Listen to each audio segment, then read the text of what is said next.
의지해서 오직 나와 내 집은 여호와를 섬기겠노라 라는 제목으로 말씀을 나누겠습니다.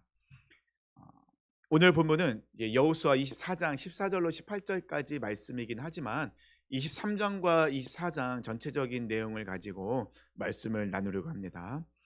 23장부터는 여호수아의 고별 설교가 시작이 됩니다. 그 말은 뭐는 이제 여호수아가 나이가 들고 이제 본문에 나와 있지만 23장에도 나와 있는데요. 여호수아가 이제 나이가 많고 이제 하나님께로 돌아갈 때가 다가왔습니다. 그래서 여호수아는 이스라엘 백성들에게 이제 마지막 고별, 그러니까 유언 설교를 하게 되죠. 우리가 생각해 봤으면 좋겠습니다. 마지막 내가 이제 죽는 날이에요. 그러면 우리 자녀들에게 어떤 말을 하겠습니까? 내가 돈을 꿔준 게 있는데 꼭 받아야 된다, 이런 얘기를 하시겠습니까? 저기 내가 뭐 숨겨놓은 거 있다, 꼭 가져가야 된다, 어떤 말을 하시겠습니까? 물론 세상 사람들은 그런 얘기를 하겠죠. 자녀들이 잘 살아야 되니까. 그렇지만 우리는 그리스도인들이잖아요. 그렇다면 우리는 자녀들에게 무슨 말을 하겠습니까? 저도 곰곰이 생각해 봤어요. 그래서 내 자녀들에게 무슨 말을 할까? 근데 뭐 이것저것 할 얘기가 없더라고요. 얘들아, 하나님 잘 믿어라. 그리고 천국에서 보자. 뭐 이거 외에는 특별히 뭐 해줄 말이 없을 것 같아요. 평소에 뭐 여러 가지 뭐 이야기를 하겠지만 우리가 마지막 떠날 때라고 한다면 내가 가장 소중하게 생각하는 것, 그리고 우리 자녀들이 가장 중요하게 알려주고 싶은 것을 마지막으로 다시 한번 이야기하겠죠. 여호수아도 23장, 24장을 가면서 마지막으로 이스라엘 백성들이 반드시 해주고 싶은 말을 하게 된다는 것입니다. 23장은 좀 달라요. 대상이 23장은 이스라엘의 리더들을 부르고 리더들에게 중심적으로 말씀을 고별 설교를 하고요. 24장에서는 온 이스라엘 백성들을 세겜 땅에 다 모으고 이스라엘 백성들에게 이제 고별 설교를 하게 된다는 것입니다. 근데 23장과 24장을 읽어보시면 알겠지만 공통점이 있다는 겁니다. 그러니까 23장과 24장을 대상은 다르긴 하지만 공통적으로 하는 말이 있어요. 무슨 말을 하냐면요, 이스라엘의 역사를 쭉 이야기해 준다는 것입니다. 근데 이스라엘의 역사를 이야기하는데 어떤 역사냐? 하나님 중심의 역사를 이야기해요. 하나님께서 이스라엘을 어떻게 역사하셨는지, 어떻게 세우시고 어떻게 부르셨고 어떻게 역사하셨는지를, 그 히스토리를 쭉 이야기한다는 것입니다. 이 이야기를 통하여서 이 여호수아는 이스라엘 백성들에게 알려주고 싶은 것이 있었어요. 23장 1절 보니까요, 여호와께서 주위의 모든 원수들로부터 이스라엘을 쉬게 하신 지 오랜 후에 여호수아가 나이 많아 늙은지라. 지금 이스라엘은 평화를 누리고 있습니다. 근데 이 평화는 누가 주신 거죠? 하나님이 주셨다는 거예요. 이 평화를 누리고 있다는 건 뭐냐면, 완벽하게 정복을 하지 못했지만 이 이스라엘 백성들이 가나안 땅을 정복했어요. 그리고 가나안 땅에 어느 정도 정착을 했어요. 그리고 그 모든 것을 이끌었던 여호수아가 나이가 많이 들었어요. 나이가 많이 들었다는 결국 이제 떠날 날이 다가왔다는 것이죠. 하나님 품에 안길 날이 다가왔다는 것입니다. 여호수아는 걱정이 되는 게 있었습니다. 마지막으로 떠나기 전에 이스라엘을 바라볼 때 걱정이 있는데, 그것이 무엇이냐면, 지금 이스라엘 백성들이 대부분 젊은 사람들은 어떤 사람이냐면은 광야 2세대, 그러니까 광야에서 태어난 사람들, 그리고 더 젊은 사람은 어떤 사람이냐, 가나안 땅에 태어난 사람들. 그러니까 이스라엘의 백성들의 대부분은 어떤 사람들이냐면 광야 2세대와 가나안 2세대. 그러니까 이들은 어떤 사람들입니까? 출애굽을 깊게 경험하지 못한 세대들. 그리고 가나안 땅에 태어난 자녀들은 어떤 사람이죠? 가나안 정복을 경험하지 못한 세대들. 이런 자녀들의 모습을 보니까 이 여호수아는 걱정이 되고 있다는 것입니다. 그 치열하게 하나님께서 이스라엘 백성들을 위해 싸우시고 인도하시고 이끄셨던 그 하나님의 역사하심을 잘 모르고 있는, 경험하지 못한, 더 좀 적나라하게 이야기하면 하나님을 깊게 경험하지 못한 세대들이 대부분을 이루고 있었다는 것입니다. 그래서 좀 여호수아는 걱정이 된 거예요. 그래서 23장에서는 리더들을 먼저 부릅니다.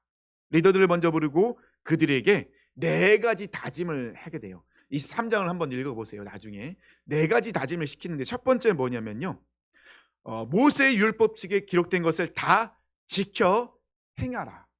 이게 첫 번째 리더들에게 부탁이 아니라 명령한 거예요. 너희들은 반드시 모세가 너희에게 준 율법책을 다 지켜 행하라. 중요한 건 뭐냐면요, 지켜라가 아니에요. 뭐라고요? 지켜 행하라. 그럼 지키는 거와 지켜 행하는 건 뭐가 다르겠습니까? 지키는 것은 알고 있어요. 그것을 해야 되는 건 알고 있는데, 행하라는 건 뭐죠? 삶 속에서 그것을 반드시 살아내라는 겁니다. 알고 있고 그렇게 해야 되는 건 것으로 지식적으로 아는 걸 끝나면 안 된다는 거예요. 여호수아가 그들에게 명령은 뭐냐면요, 지식으로 끝내지 말고 반드시 삶 속에서 살아내라. 모세가 너에게 주신 율법, 그것이 너의 기준이 되어야 된다. 기준이 된다는 것은 그대로 반드시 삶 속에서 살아내야 된다. 그러니까 여호수아는 지금 그것을 리더들이 강력하게 명령하고 있어요. 당신들이 먼저 그런 삶을 살아야 됩니다. 그런 믿음의 뒷모습을 보여줘야 됩니다.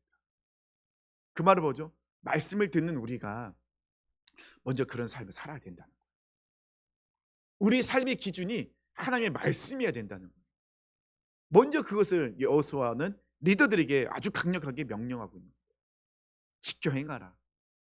삶 속에서 반드시 살아내라. 두 번째는요, 남아있는 이방 민족들과 절대 섞이지 말라는 거예요. 아직 그 주변에 이방 민족들, 정복하지 못한 이방 민족들이 있었거든요. 근데 그들과 섞이지 말라는 거예요. 그냥 뭐 좋은 게 좋은 거지 하면서 그래도 우리가 그들에게 좀 선하게 대해야지. 아니에요. 섞이지 말라는 거예요. 그들의 문화, 그들이 갖고 있는 생각, 그들의 가치관 절대로 받아들이지 말라는 거예요. 여긴 절대라는 것이 반드시 들어가야 돼요.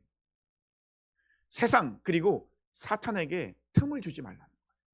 우리가 그들을 선대하면, 이스라엘 백성이 그들을 선대하면 틈을 주게 되는 거예요. 사탄이 그들을 통해서 들어오게 만드는 그 잘못된 세상적인 가치관, 하나님을 대적하게 만드는 가치관, 만몬, 물질을 섬기게 만드는 그런 것들이 들어올 수 있다는 거예요. 그래서 여호수아는 리더들에게 분명히 이야기합니다. 절대로 그들과 섞이지 마라. 받아들이지 마라. 틈을 주지 마라. 우리의 삶의 문을 조금 더 열어주지 말라. 세 번째는요, 오직 하나님께만 가까이 가라예요. 이스라엘 백성들이 가나안을 정복할 수 있었던 것은 하나님께서 싸우셨기 때문에 그래요. 하나님께서 능력의 팔로 그들을 붙잡아 주시고 그들과 위해서 싸우셨거든요. 솔직히 이스라엘 백성들이 전쟁을 잘하긴 합니까? 무기가 좋습니까? 군사력이 좋습니까? 아무것도 없어요. 근데 이스라엘 백성들이 날마다 승리했거든요. 여리고성 점령할 때 보세요. 그들이 뭐 한 거 뭐 있습니까? 아무것도 없어요. 하나님께서 말씀하신 대로 순종했어요. 아버지 조용히 하루에 한 바퀴씩 돌죠. 6일까지는 한 바퀴 돌았습니다. 마지막 7일째는요 7바퀴를 돌았어요. 대신 뭘 하면 안 돼요? 조용히 해야 돼요. 한마디도 하면 안 돼요. 왜 한마디도 하면 안 될까요? 자칫 말을 할 때 내 생각이 나올 수도 있어요. 왜냐하면 우리가 좀 적나라하게 얘기하면 그 미친 짓이잖아요. 전쟁을 하고 그 성을 정복을 하면 뭘 해야 돼요? 무기가 좋아야 되고 전략을 잘 짜야 되고, 그 다음에 군인들이 어디에서 어떻게 싸워들까 이거를 계산하고 준비를 해야 되는데, 이스라엘 백성들이 하는 건 뭐예요? 한마디도 없이 그냥 도는 거예요. 앞장선자들이 하나님을 찬양하고 있죠. 하나님을 찬양한 것 외에는 아무 소리도 들리지 않아요. 우리들의 생각, 우리들의 계획, 우리의 감정 이야기하면 안 돼요. 하나님이 일을 할 때 가만히 있어야 되는 거죠. 마지막 날에 말씀하시면 어떻게 해요? 외쳐라. 그때는 외쳐야 돼요. 왜요? 하나님이 하시는 거니까. 외쳤을 때 여리고성은 무너졌어요. 근데 아이성 점령할 때는요 교만했죠. 하나님이 말씀하시기 전에 자기들이 먼저 군인들을 만들어서 갑니다. 여리고성을 점령한 거 보니까 될 것 같은 거예요. 자기들이 뭐래도. 근데 안 됐어요. 실패했어요. 왜냐하면 하나님께서 명령하신 것을 불순종했거든요. 여리고성에 있는 건 그 어떤 것도 가지면 안 된다. 모든 걸 다 하나님 것이고 다 하나님께 바쳐야 되는데 아간이 숨기잖아요. 이 모든 것을 통해서 여호수아는 이스라엘 백성들, 특히 리더들에게 명령합니다. 뭐라고요? 하나님께만 붙어 있어라. 가까이 가라. 이것이 가장 지혜로운 자의 모습이라. 내 힘을 의지하는 자가 가장 어리석은 자. 하지만 하나님을 의지하는 자는 가장 지혜롭고 정말 능력 있는 삶을 살 수 있다는 겁니다. 이 여호수아는 리더들에게 이걸 분명히 얘기해요. 당신들이 먼저 하나님께 꼭 붙어 있어요. 당신들이 먼저 무슨 일을 하든 하나님을 의지하십시오. 하나님께 기도하십시오. 하나님 말씀하실 때 먼저 순종하십시오. 당신들이 먼저 그런 삶을 살아야 됩니다. 결국 우리 말씀 듣는 우리가 먼저 그런 삶을 살아내야 돼요. 마지막 네 번째는요, 오직 여호와 하나님만을 사랑하라. 사랑하라는 건 뭐죠? 하나님께 집중하고 하나님을 위해서 나의 모든 걸 다 내어드리라는 거예요. 이것이 리더들이 해야 될 모습이에요. 네 가지. 이 네 가지를 반드시 해야 되는 겁니다. 율법을 반드시 지켜 행하라. 이방 민족과 절대 섞이지 마라. 용납하지 마라. 타협하지 마라. 오직 하나님께만 가까이 가라. 하나님만을 사랑하라. 이 네 가지를 분명히 리더들에게 이야기합니다.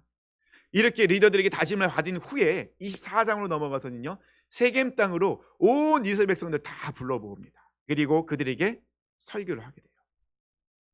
근데 우리가 성경을 읽다 보면은 비슷한 부분들이 많이 나와 있어요. 어떤 부분이 있냐면요, 하나님의 사람들이 무엇인가 이스라엘 백성들에게 결단을 촉구할 때 가만히 보면요, 공통적으로 하는 것이 있어요. 뭘 하냐면요, 이스라엘 역사를 쭉 이야기를 해요. 이게 다 공통점이에요. 모세가 언약을 이스라엘 백성들에게 갱신할 때, 신명기에서 언약을 갱신할 때 이스라엘의 문화를 쭉 이야기합니다. 고별 설교할 때 쭉 이야기해요. 여호수아도 마지막 고별 설교할 때 아무래도 모세로부터 영향을 받았는지 모르지만 이 이스라엘의 역사를 쭉 이야기한다는 것입니다. 느헤미야와 에스라도요, 이스라엘 백성들 이 믿음의 신앙 공동체를 세우면서 그들에게 언약을 갱신할 때 했던 것이 무엇이냐? 이스라엘의 역사를 쭉 이야기해요. 신약에 넘어가서는요, 스데반 집사가 순교하기 전에 이스라엘의 역사를 쭉 이야기합니다. 그리고 마지막으로 뭘 얘기합니다? 뭘 이야기합니까? 하나님께서 약속하신 메시아를 우리에게 보내주셨다. 근데 너희들이 그 메시아를 죽였다. 왜 너희들은 하나님이 보내주신 메시아를 믿지 않고 말씀을 듣지 않고 종교인이 되었느냐? 라고 하면서 아주 적나라하게 그들의 모습을 이야기하고 있어요. 결국 그 이야기를 하고 순교를 당하게 되죠. 가만 보면 항상 이스라엘 백성들의 그 무엇인가 믿음의 결단을 촉구할 때는 그 역사를 쭉 이야기하다는 겁니다. 근데 다 공통점으로 역사를 이야기할 때 그 역사의 그 중심은 누구세요? 하나님이셨다. 그 역사를 이끌어가고 계신 분은 하나님이시다. 근데 이스라엘의 역사만이었나요? 아니죠. 그 이스라엘 역사를 이야기할 때 아브라함부터 시작되거든요. 근데 그 아브라함의 개인의 역사는요, 누가 인도하십니까? 하나님이 인도하십니다. 자, 그러면 이 말씀 우리에게 적용하면요, 우리 삶의 역사도, 우리 삶의 모든 모습도 누가 인도하신다고요? 하나님이 인도하십니다. 지금 이것을 믿음의 사람들은, 그리고 여호수아는 이스라엘 백성들에게 말씀하고 있는 거예요. 깨닫길 원한다는 겁니다. 믿음의 유산을 반드시 우리는 자녀들에게 물려줘야 돼요. 그럼 지금 여호수아는 이 믿음의 유산을 그들에게 전달해 주고 싶은 거예요. 왜냐하면 이 믿음의 유산은 그들의 인생을 좌우하고, 그들의 인생을 책임지는 것은 물론 그들이 열심히 노력해서 공부를 잘하고 또 좋은 직장 다니고 이런 부분들이 그들의 인생이 성공했다 이야기할 수 있겠지만, 하나님 빠진 인생은 성공이 아니라는 것이죠. 여호수아는 그것을 뼈저리게 경험했어요. 하나님 없을 때의 모습이 어떤 모습이었는지, 그리고 하나님이 함께했던 모습이 어떤 모습인지 알고 있었기 때문에 이스라엘 백성들에게 그 이야기를 쭉 이야기합니다. 하나님 중심. 그리고 그들에게 이야기하죠. 이 모든 것을 주관하고 계신 분은 하나님이시다. 하지만 믿음의 유산을 물려받고 그 길로 살아간다는 것이 쉽지가 않아요. 믿음의 유산을 물려주는 것도 쉽지가 않고 이 믿음의 유산을 물려받은 자녀들이 그 길로 살아가는 것도 결코 쉽지가 않다는 것입니다. 그래서 어찌 보면은 여호수아가 지금 온 이스라엘 백성들, 그 자녀들을 불러보고 그들에게 말씀을 전하고 있는, 여호수아의 말씀을 듣는 그 가나안 광야의 2세대의 모습과 우리가 살아가는 이 시대의 모습이 너무나도 비슷한 모습이 있다는 거예요. 분명히 이스라엘 백성들이 하나님께서 약속하신 가나안 땅에서 풍요를 누리고 있습니다. 근데 문제는 뭐냐면요, 이 광야 2세대들 그리고 가나안 2세대들이 가나안 땅의 문화를 거부해야 되는데, 근데 가나안 땅의 문화를 어떻게 해요? 받아들이고 있는 거예요. 그리고 그 문화대로 그들이 살아가고 있고 타협하고 있고 용납하고 있는 모습이 있었습니다. 가나안은 농경 문화예요. 농경 문화이다 보니까는 이 많은 우상을 섬기고 있었어요. 이 농경 문화이다 보니 비가 필요할 때 비에 관련된 우상, 햇볕이 필요할 때 햇볕에 관련된 우상, 이런 우상들이 각각 따로따로 있었다는 것입니다. 그래서 이 가나안의 가장 큰 신은 바알이었어요. 바알은 풍요의 신입니다. 그들이 무엇인가 곡식 농사를 지면 이 농사를 풍요롭게 많은 것을 준다고 생각했던 이 신이, 이 풍요의 신이 바로 이 바알이었다는 것입니다. 근데 이 바알을 섬길 때 굉장히 음란하게 섬겼잖아요. 그들은 이 자기의 신을 섬기다는 명목으로 음란한 짓을 했다는 것입니다. 그리고는 그것이 전혀 죄가 아니라고 생각했어요. 이 가나안의 문화는 하나님을 절대적으로 대적하는 문화였어요. 그래서 하나님께서는 가나안 민족들 절대로 용납하지 말고 다 쫓아내라고 죽이라 명령하셨거든요. 근데 지금 이스라엘 백성들이 그것을 다 쫓아내지 못했어요. 여전히 같이 살고 있는 가나안 민족들이 있었다는 것입니다. 그런데 이 세대들이, 이 이스라엘 자녀들이 가나안의 문화를 받아들이고 있었어요. 실질적으로 사사기로 넘어가면서 어떤 일이 일어납니까? 정말로 많은 이스라엘 백성들이 하나님을 떠나잖아요. 우상을 숭배하잖아요. 하나님 말씀 듣지 않잖아요. 돌아오라 그래 외치지만 듣지 않잖아요. 이런 일들이 계속 일어나고 있었다는 것입니다. 그 자녀들이 가나안 문화를 볼 때 굉장히 매력적인 거예요. 뭔가 좋아 보이는 거예요. 굉장히 자유로워 보이는 거예요. 그 문화를 누리면 행복할 것 같고 즐거울 것 같고 이렇게 느껴지더라는 겁니다. 그러니 이 자녀들이 그것을 그대로 받아들이고 있었어요. 그래서 여호수아는 아주 분명하게 이야기합니다. 자, 너희들은 기억해야 된다. 무엇을요? 하나님께서 우리를 어떻게 이끄셨는가. 그러면서 여호수아는 23장부터 쭉 오늘 본문 말씀 전까지 이스라엘의 역사를 쭉 이야기합니다. 먼저 아브라함의 부르심부터 시작이 돼요.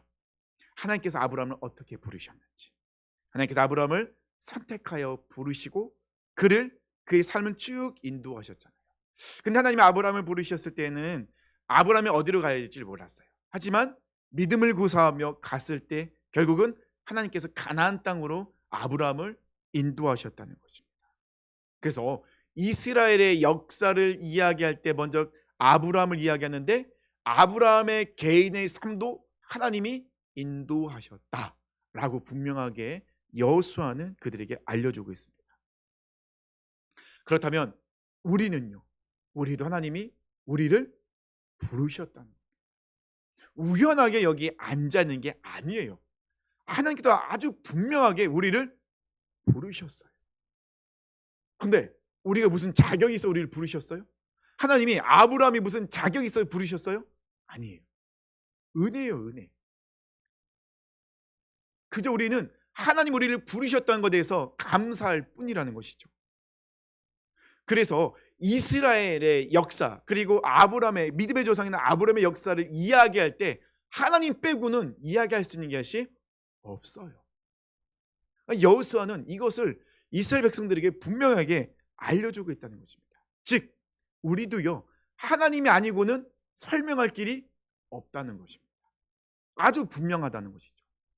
그리고 여호수아는 계속해서 하나님께서 어떻게 구체적으로 그들의 모든 삶을 인도하고 계셨는지 쭉 이야기한다는 것이죠.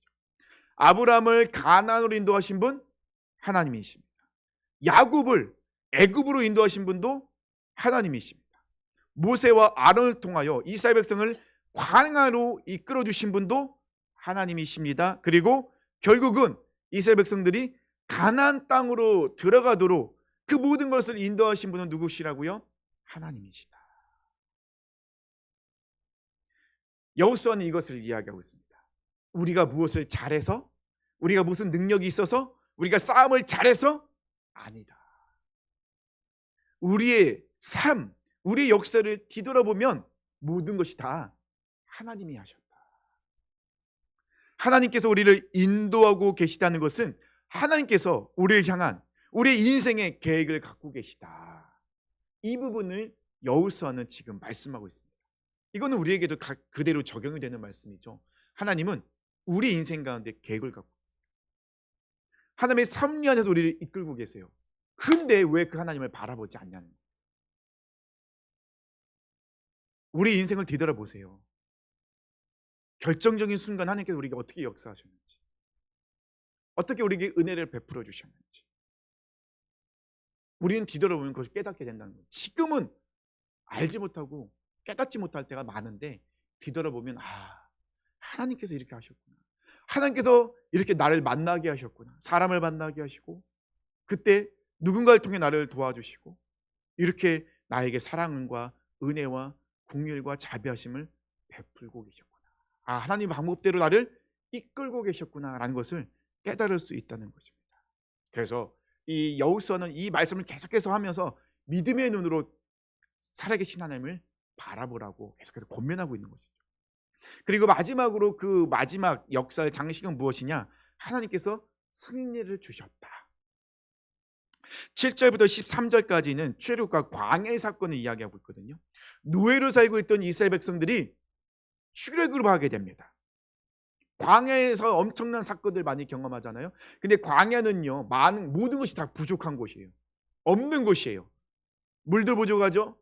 음식도 부족하죠.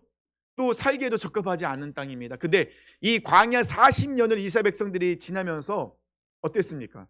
그 많은 주변에 안 좋은 불뱀이 있고 또 많은 해충들이 있고 또 도적대가 있고 이스라엘을 공격하는 원수들이 있었지만 이스라엘 백성들은 옷이 헤어지지 않았어요. 발이 부르트지 않았어요. 반석에서 물을 내서 물을 주셨어요. 먹고 싶을 때 만나를 주십니다. 고기를 먹고 메추라기를 주십니다. 대적들이 공격하면 하나님이 앞장서서 싸우십니다. 심지어는 무당을 통해서 이스라엘을 저주하려고 하는데 하나님은 그 무당의 입까지도 다 막아버리시잖아요. 그리고 무당에 경고하시잖아요. 이 백성은 내 백성, 내가 복을 내릴 백성인데 네가 어떻게 저주하려는 하지 마라 하면서 그들을 축복해라. 하나님은 그렇게 역사하시는 분이라는 거죠. 이것을 분명히 여호수아는 그들에게 이야기하고 있습니다. 광야에서 그들이 살아갈 때 그들은 한두 명이었나요? 아니 20명이었나요? 아니면 200명이었나요? 아니죠. 200만 명이 넘는 수많은 사람들이었습니다. 메뚜기처럼 무수한 사람들이었다는 것이죠. 그런데 하나님께서는 그들을 늘 먹이시고 그들을 보호하시고 앞장서 싸우셨습니다.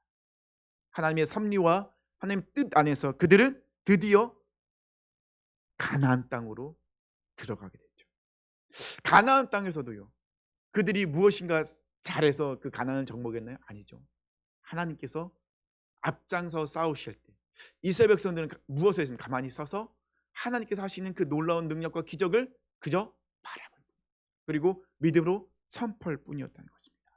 그래서 역사를 보면 볼수록 하나님께서 우리 삶 가운데 기적과 은혜를 베푸셨던 것이 보이더라는 것입니다. 그래서 여호수아는 그 2세대들에게 아주 강력하게 14절, 15절 말씀하고 선포하고 있습니다. 그러므로 이제는 여호와를 경외하며 온전함과 진실함으로 그를 섬기라. 너희 조상들이 강 저쪽과 애굽에서 섬기던 신들을 치워버리고 여호와만을 섬기라. 만일 여호와를 섬기는 것이 너희에게 좋지 않게 보이거든. 너희 조상들이 강 저쪽에서 섬기던 신들이든지 또는 너희가 거주하는 땅에 있는 아모리 족속의 신들이든지 너희가 섬길 자를 오늘 택하라. 오직 나와 내 집은 여호와를 섬기겠노라.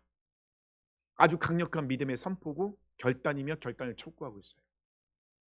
이제 선택하라는 겁니다. 머뭇거리지 말라는 거예요.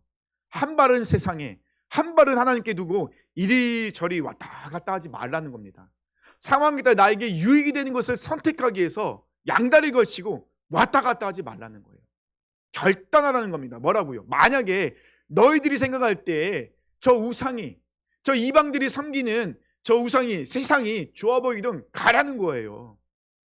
아니 거의 그게 좋아 보이면 가라는 거예요. 가서 거기서 살아보라는 거예요. 근데 역사를 바라볼 때, 역사의 모든 하나님의 인도하심을 바라볼 때 하나님 빠진 역사는 있을 수가 없었다. 이 역사를 너희 알고 있지 않느냐. 근데 왜 너희는 여전히 머뭇거리고 있느냐. 그렇게 머뭇거릴 바에는 차라리 세상으로 가라는 겁니다. 그러면서 이야기합니다. 하지만 나는, 그리고 나 집은 절대로 세상으로 가지 않겠다. 오직 여호와 하나님만을 섬기겠다. 너희들이 다 떠나도, 너희들이 모든 너희들이 다 하나님을 버리고 떠난다 할지라도 나와 내 집은 절대 하나님을 떠나지 않겠다. 결단해라. 어떡하겠느냐. 이 여호수아의 강력한 이 결단 촉구를 듣고 이스라엘 백성들은 강력하게 선포하죠. 우리도 여호와 하나님만을 섬기겠습니다. 이렇게 결단을 합니다. 근데 이제 19장 넘어가면요, 여호수아가 이런 말을 해요. 아니다, 너희들 하나님을 섬기지 못할 것이다. 이렇게 이야기합니다. 왜 그렇게 얘기하냐면요, 이스라엘 백성들이 알려주고 싶은 게 있는 거예요. 그 자녀들에게 알려주고 싶은 거 똑같은 거죠. 우리가 결단하고 하나님을 선택하면 그때부터 일이 쫙 하고 풀리고 문제가 해결되고 모든 것이 잘 될 것 같지만 아니라는 거예요. 우리가 하나님을 선택해도 여전히 우리는 삶이 어려울 것이고, 우리가 하나님을 선택해도 우리는 어려운 삶을 살 수밖에 없을 것이다. 왜 그렇습니까? 세상은 여전히 하나님을 대적하고 있습니다. 우리는 그 세상 속에 살아가야 되거든요. 그들의 가치관과 그들의 기준과 우리 가치관, 우리 기준은 달라요. 우리가 아무리 결단을 하고 하나님을 선택하고 믿음으로 그 발을 내딘다 할지라도 여전히 우리는 힘들 것이고 공격을 당할 것이고 어려움을 당할 것이라는 겁니다. 우리가 예수님을 알고 예수님을 영접하고 예수님을 믿고 우리 삶이 변화되면 짠하고 우리 삶이 뭔가 막 이 꽃길만 걷고 싶은데 결코 그런 길은 아니죠. 예수님께서도 말씀하시잖아요. 우리가 가야 될 길은 좁고 험한 길이라고요. 세상 사람은 가지 않는 길, 세상 사람들은 거들떠보지도 않는 길, 그 길이 우리가 가야 될 길이라는 거예요. 그 길이 믿음의 길이고 우리 믿음의 선조들이, 믿음의 조상들이, 믿음의 부모님들이 가셨던 그 길, 그 길이라는 겁니다. 하지만 그 길은 날만 고통만 있고 어려움만 있나요? 아니죠. 주님이 함께 하시기 때문에 그 길을 우리가 넉넉히 이겨낼 수 있고 감당할 수 있고 그 길 끝에는 결국은 주님이 기다리고 계시다.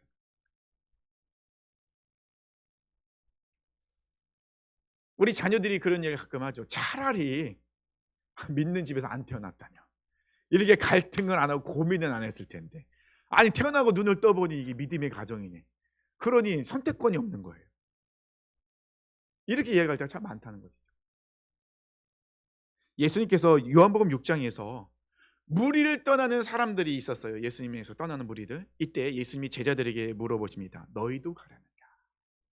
이때 베드로가 대답합니다. 요한복음 6장 68절이죠. 주여, 영생의 말씀이 주께 있사오니 우리가 누구에게로 가오리까? 우리가 그 좁은 길을 고집하는 이유는 그 길만이 생명의 길이기 때문에.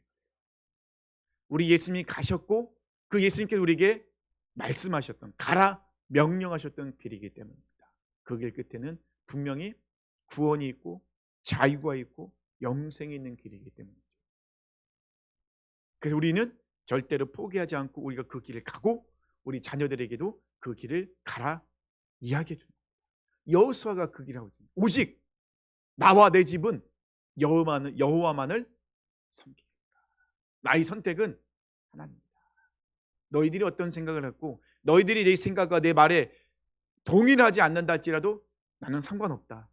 그건 중요하지 않다. 나는 죽는 그 순간까지, 마지막 그 순간까지 하나님이 말씀하신 그 길을 간다. 그리고 내 집도 그 길을 간다. 너희들 선택하라.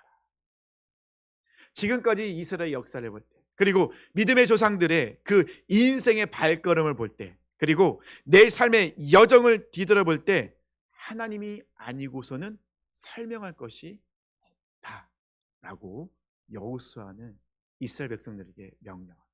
그리고 그들에게도 다 똑같이 결단을 촉구하죠. 너희들이 먼저 그 길을 가고 너희 자녀들에게도 그 길 가라 이야기해주고 물려주고 알려줘야 된다. 하나님 없는 인생은 절망과 어둠뿐이죠. 하지만 하나님이 함께 하시는 그 모든 것은 기적이며 은혜입니다. 우리 사랑하는 성도님들, 우리가 그 길을 먼저 가고 계시잖아요. 그렇다면 우리 자녀들에게도 다음 세대에게도 그 길을 우리는 알려줘야 됩니다. 근데 우리가 가야 될 그 길은 마지막까지 가야 될 길, 끝까지 포기하지 않고 가야 될 길, 여호수아처럼 마지막 그 순간까지 그 믿음의 고백해야 될 길이라는 것입니다. 그 길을 갈 때 지금은 보이지 않지만 뒤돌아보면 하나님께서 나와 늘 함께 하시고 내 삶을 주관하시고 인도하고 계셨다는 것입니다. 전에도 한번 말씀드렸던 예화잖아요. 어떤 사람이 예수님과 함께 가고 있습니다. 발자국이 4발자국이었죠. 근데 내 인생에 가장 어렵고 힘들 때 발자국이 2발자국이었어요. 이때 이 사람은 굉장히 예수님께 섭섭했죠. 예수님, 내가 가장 힘들고 어려울 때 왜 나를 떠나서 나 혼자 그 길을 걸어가게 하셨습니까? 도대체 왜 그러셨습니까? 그때 예수님 도대체 어디가 계신 겁니까? 이때 예수님 뭐라고 대답하십니까? 얘야, 그때 내가 너를 업고 갔다. 그 발걸음은 너의 발자국이 아니라 나의 발자국이었다.